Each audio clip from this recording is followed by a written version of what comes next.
ng tao. Lumipad ang kanyang pagkain. Kung di niya mahanap ay magugutom siya. Habang hinahanap niya ang pagkain, may dumaan na mga sundalo. Tumulo naman ang laway niya dahil sa tinapay ng babae. Nakita naman siya ng sundalong si Robert. Alam niyang gutom na ito. Kaya binigyan niya ito ng biskwit. Kinain naman ito ng aso. Pero di ito sapat sa kanyang kagutuman. Kaya sumunod siya sa mga sundalo. Iniisip niya na may pagkain si Robert. Dahil dito, magbabago ang kanyang buhay. Ito ay kwento ng tunay na pangyayari. Hindi lang medalya ang nakuha niya sa huli. Siya rin ang pinakamataas na rangko ng aso sa mundo. Pero sa umpisa ay mahirap ang buhay niya. Sumunod siya sa mga sundalo papunta ng kampo.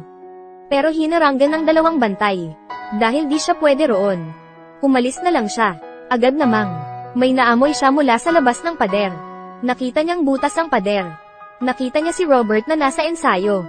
Naghukay ang aso. Sa huli matagumpay na nakapasok. Kakapasok pa lang niya. Nabighani siya sa karne sa loob ng kusina. Pero hindi pa siya nakakuha. Ay pinaalis siya ng kusinero. Kung hindi siya naging mabilis, baka mamaya siya ay ginawang pulutan na. Kakalabas pa lang niya ng kusina.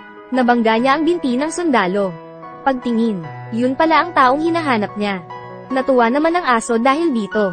Hindi napigilan na tumahol. Napansin naman ng instructor ang aso. Nang makita ang aso, tinanong niya ang sundalo kung kanino ito. Para bang naintindihan ng aso ang tanong. Tumingin siya kay Robert. Nagpanik naman si Robert. Agad niyang sinenyasan ang aso na umalis. Pero nagulat si Robert.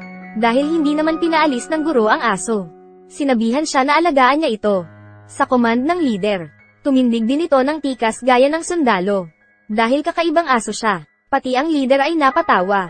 Kaya ganito, nagsimula na si Robert at ang aso sa buhay nila. Araw-araw ay sumusunod ang aso sa kanila.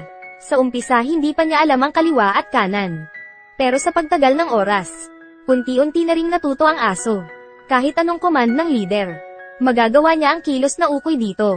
Kahit sa mga drill ay hindi rin siya magpapatalo. Mabuti rin siyang tagatulong.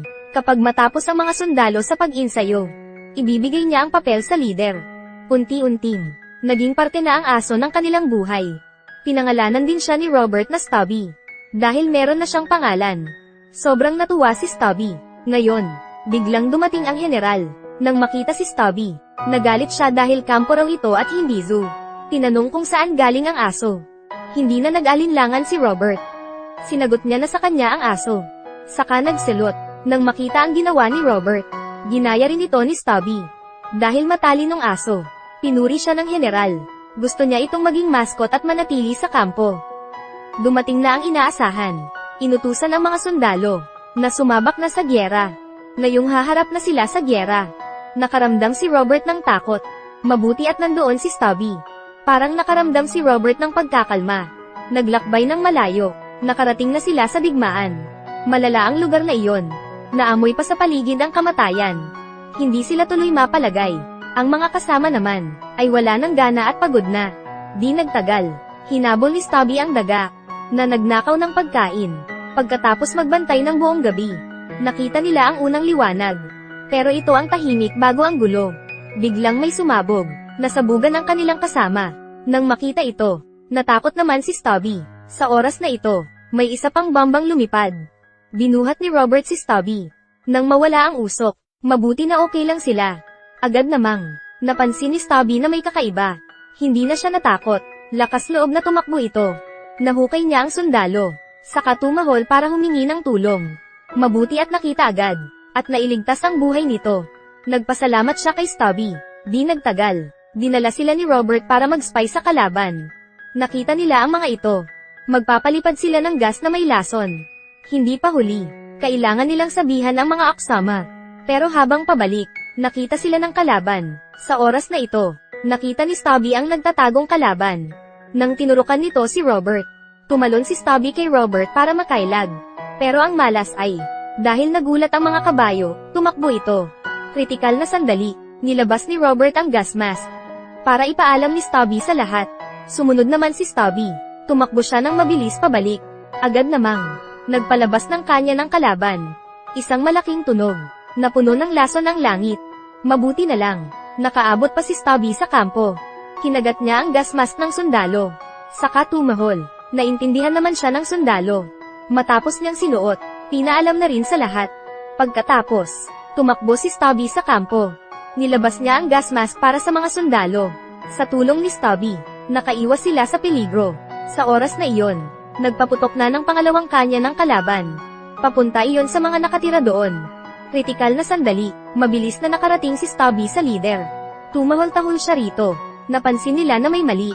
Tumingin sila sa langit, parating na ang lason. Agad silang nagsuot ng mask. Saka sinara ang bintana. Sa oras na ito, nakarating na rin si Robert at sinundo si Stubby. Binasa ng kasama ang tuwalya. Saka tinakpan ang mukha ni Stubby.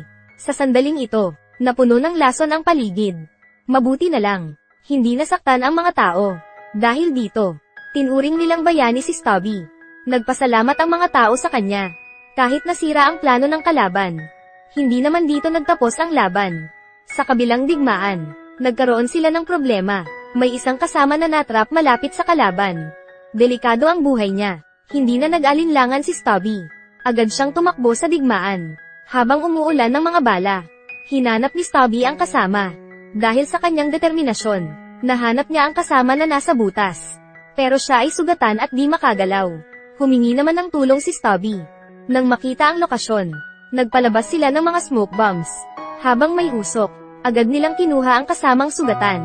Dahil matapang si Stubby, sobrang natuwa si Robert. Simula noon, lagi nang pinag-uusapan si Stubby. Sinunod na rin siya ng iba, para magpasalamat sa ginawa ni Stubby. May nagtahi ng damit para sa kanya. Ginawan din siya ng gas mask. Ilang buwan pa, ang labanan ay naging mas malala pa. Gusto silang patayin ng kalaban. Inatake na sila. Sa gitna ng laban, may 3 kalaban ang gustong magnakaw. Pero umatake si Stubby. Walang takot na lumapit si Stubby.